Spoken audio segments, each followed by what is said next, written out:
This lecture follows the fall of the Julio-Claudians and the rise of the Flavians, the hard-bitten military family that would replace them, and build spectacular monuments in Rome, such as the largest amphitheater in the entire empire, the Colosseum. This falls within 27 BCE to 96 Common Era for the early empire, beginning with Augustus and lasting through the end of the Flavians we'll discuss today. It was at this time, in 68 Common Era, that the Senate forces Nero to commit suicide. This effectively ends the Julio-Claudian dynasty. As will happen time and again following this act, we have civil war erupting as generals throughout the empire make a beeline for the capital so they can claim the throne for themselves. From this carnage and civil war rises the Flavians, led by the patriarch Vespasian, who would rule from 69 to 79 Common Era. He has two sons, Titus and Domitian. Titus, his elder son, will succeed him and open the Colosseum. Domitian, the younger son, will be the end of the line, ruling until 96 Common Era. These are new emperors that come from a practical background as military men. They would restore the imperial finances and stabilize the frontiers. He was shrewdly political. Being commander of the Roman legions in Judea, he understood the practical realities of rule. It was here that the Romans would sack the Temple of Jerusalem, and his son Titus would also memorialize this on his arch. We know that Christ was crucified historically under Pilate's rule, which is going to be the Emperor Tiberius, who follows in the Julio-Claudian line after Augustus in 33 Common Era. Now, the portraits of Vespasian are very telling, for they are radically different from the idealized, godlike portrayal of a man who does not age with Augustus. With Vespasian instead, we see a balding man with, of course, a kind demeanor, with a very sunken, defined nasolabial fold, with jowls and loose skin on his neck, with wrinkles in his forehead, crow's feet at the side of his eyes. This is much more akin to the veristic portrait tradition that proclaims traditional republican values, in contrast to the tyrannical Nero, who had directly preceded him, who also showed himself as young and beautiful as a god who does not age, beginning with Augustus. Now, we do find that in the men, in the male portrait tradition, they prefer veristic portraits. But for women, such as the portrait of a Flavian woman here from 90 Common Era, we find that they are idealized and beautiful. Much like the tradition we saw with the Julio-Claudians and the first empress Livia, who is going to be afforded the same treatment as her husband throughout her life and is shown as godlike and idealized, the removal of all flaws. The difference, of course, is that it is idealized but still well observed. The woman appears recognizable as a member of the Flavian family and is distinct enough, such as the cleft chin here of Augustus, to set her apart. She also has the hair of her eyebrows coming together over the bridge of her nose, and so we have very carefully observed details here. As well, the hair departs from previous representations of women at court, for it is the latest court fashion, in this case achieved through drill work, where we rapidly cut deep grooves with straight sides. Thus, the holes in the center of the curls are how we are going to see the drill work taking place, building up this mound of hair. Now, after the fire, Nero would construct his private palace, the Domus Aurea, as we discussed, as well as a colossus, a monumental statue, a nude statue of himself as Helios, the sun god. It would be here, right over his man-made lake, that Vespasian would reclaim this land and build something for the public. Now, what Vespasian does first is going to be telling for his rule, trying to distance himself from the megalomaniacal Nero before him. So he takes back private land that was confiscated from the people of Rome after a massive fire decimates downtown. Nero builds a Domus Aurea, or golden pleasure palace. So Vespasian takes this land back. He is going to destroy, he razes it to the ground, and then builds on top of it a monument for everyone, the Colosseum.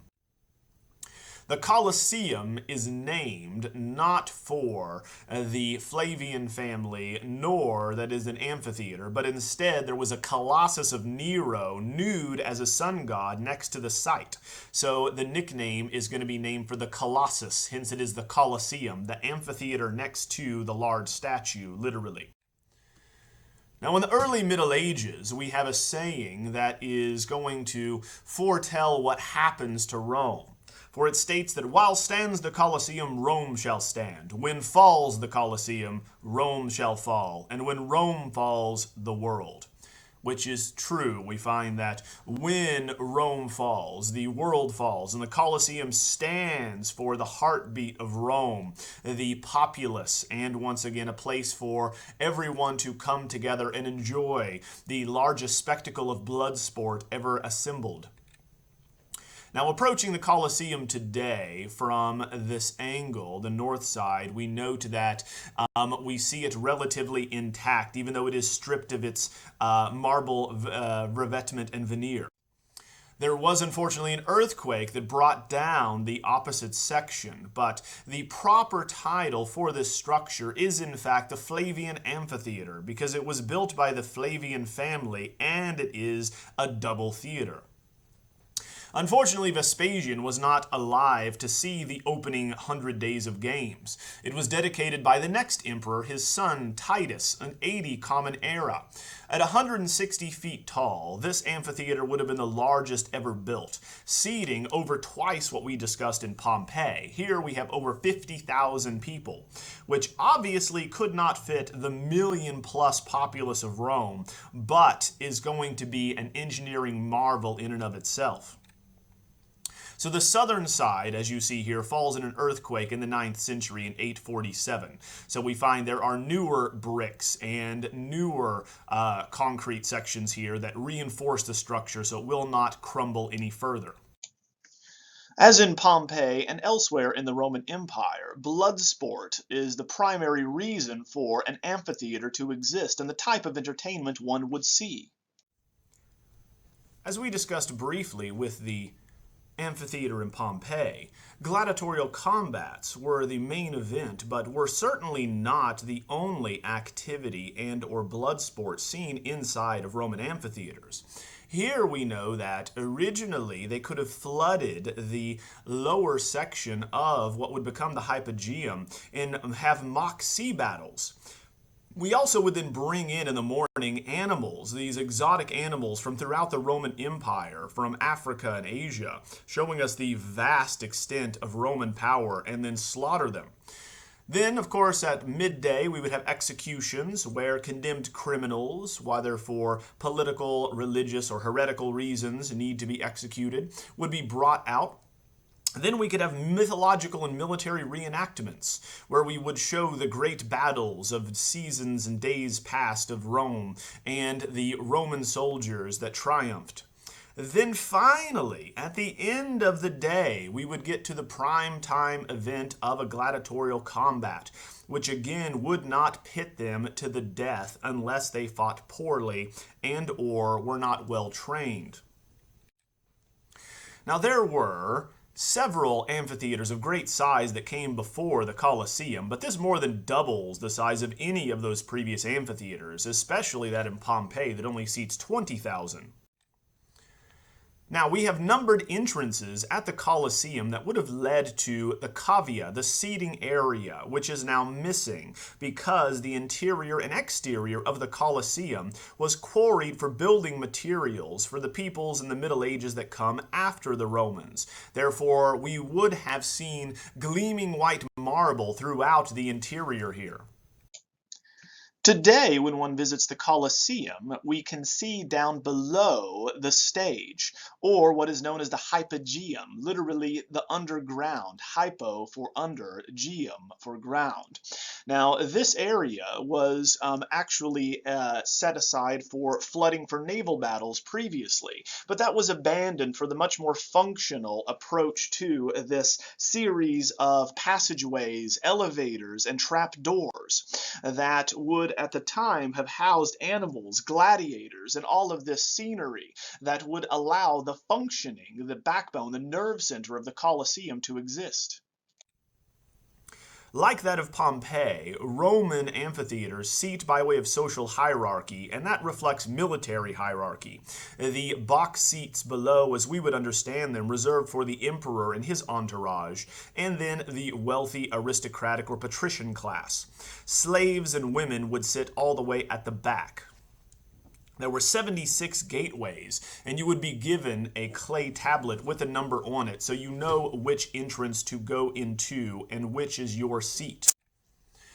Reconstructing the Colosseum, just like in Pompeii, we know that it would have been covering by a cloth awning or curtain known as a velarium. These would have been manned by Roman navy men who would be used to working with ropes and pulleys and sails. And so the same process would have, and principles would have ensured that they could raise and lower these awnings as the day progressed to shade different parts of the Colosseum. Originally, we must consider that marble revetment would have covered the exterior, that it was chipped away over time, and you can now see the small, almost termite-looking holes in the side of the building where the iron rods would have inserted or affixed this marble revetment to the surface. Here on the south side that fell down, we get the best indication as to how these amphitheaters are actually built, though. Note that they are a series of almost honeycomb-like overlapping barrel vaults that are very lightweight. They do not take much material, but are very strong. Here in a reconstruction of what the exterior would have looked like, we must imagine that the section of the facade of the Colosseum intact would have been incredibly spectacular, even with a series of sculptures of gods and great athletes that you would see on the inside lining it. And while we have the very expensive-looking revetment added to it, the Colosseum today reveals its structure, which is an artificial concrete mountain, much like the examples we looked at earlier with these temples that are made of terraces, of these Roman arches or barrel vaults stacked one on top of another until we get this honeycomb-like effect. So originally we would have had very expensive revetment outside of this concrete, but still it gives us a good indication as to how these barrel vaults were constructed, what the Colosseum is actually made of. The additions of these columns flanking arcuated openings, we should add, are Etruscan and is widely used here in Roman architecture. Now, each one of these columns is flanked by an arcuated opening, which is definitively a Roman approach to decoration, for it is decorative. It is not functional. It is not structural. So you'll notice that the arcuated opening flanked by attached or engaged columns will be carried on in many other structures we will look at. Here, moving from the lower to the upper section, we notice that the Greek orders are also kept. They are also kept and used in order from the most masculine, the heaviest, and the least decorative at the bottom that carries the most weight, to the androgynous order with Ionic volutes, to finally the feminine order at the top with Corinthian capitals, the most decorative and light. At the very top section, on the fourth level, we have these pilasters that are going to be flattened out, and then we have Corinthian capitals at the top. At this time, please take a moment to watch the section of the documentary on Roman architecture and engineering and empire from minutes 39 to 50 to see how the structure came to be. The Emperor Titus oversaw the opening of the Colosseum, and so not surprisingly, many of the same decorative elements would be used in his monuments after his death. So at death, importantly, Roman emperors, if they are good and popular, are often deified as gods. This, once again, is going to commemorate their accomplishments as they are very often voted a god by the Senate and the people of Rome, and these triumphal arches that are built to commemorate that. Now, upon ascension in 81 Common Era, Domitian is going to commission a triumphal arch to his brother Titus, who has just died, to honor the capture of Jerusalem that he oversaw in 70 Common Era. The Arch of Titus can be seen today as the entryway to the Roman Forum coming from the Colosseum. It is 50 feet tall, made primarily of concrete, and then faced with marble like the Colosseum that it faces. 4-horse chariot or a quadriga would have been on the top surmounting this structure with the emperor riding in the chariot. It says very bravely and very astutely above in this plaque that the Senate and the people of Rome are going to name the god Titus, the son of the god Vespasian. Here we have a reconstruction of what many of these monuments would have had on them. Later civilizations, importantly, are going to break these down and melt them down for their composite alloys. So the inscription, of course, is going to honor the god Titus, the son of the god Vespasian. Thus, both are going to be deified at their death. Here, with the triumphal arch, we have engaged columns framing these arcuated openings, a purely decorative element, for the columns do not hold up the structure. It is held up by the concrete that is going to be on the interior. But we still find this decorative element to be appreciated by the Romans, and they're actually going to add to, append to the Greek orders. For the Romans are going to adopt the Greek orders of Doric, Ionic, and Corinthian, but add to that the Tuscan Doric, the Roman Doric, and the Composite order. Composite order, importantly for the Romans, is going to show that they are an eclectic people, and so their style is equally eclectic. This is where we throw together or combine Ionic volutes with Corinthian acanthus leaves. So these composites are going to be found on the side, where the spandrels are going to hold victories. Victorious over what? Well, if we walk through this triumphal arch, which shows us the emperor was triumphant, we find 2 reliefs on either side as we're moving through. They move through in the same direction.